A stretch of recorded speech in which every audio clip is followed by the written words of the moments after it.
Омолодили фабрику. В Айхале Мирнинского района завершен ремонт на обогатительной фабрике номер 8. Масштабные работы удалось провести в период неполной загрузки.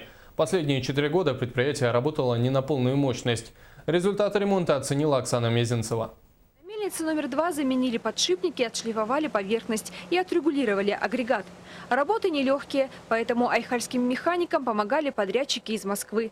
Над мельницей номер 1 инженеры тоже поработали. Установили вентильно-индукторный двигатель в порядке эксперимента.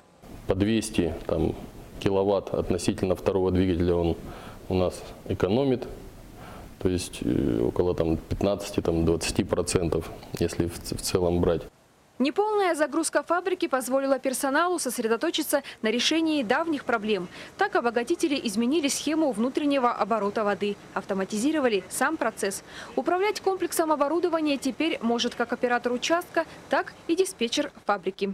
Гидроциклонные установки, насос установили с частотным преобразователем, программное обеспечение. И тем самым увеличили объем внутреннего водооборота, осветления воды.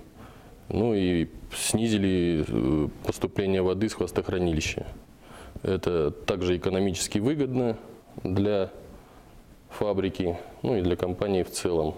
Сегодня на фабрике продолжается замена оборудования по линии электроснабжения. На эти цели заложено более 200 миллионов рублей. В техническом перевооружении 8-й задействован весь цех. Работает и коллектив фабрики, и подрядчики. Работают подрядные организации с Новосибирска, работают неплохо.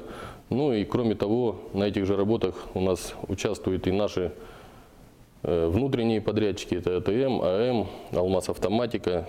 Глобальные ремонтные работы на фабрике коснулись всех переделов предприятия.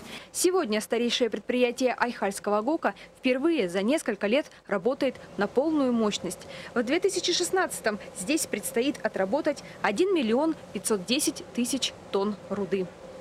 Оксана Мезенцева, Александр Домонтович, телерадиокомпания «Алмазный край».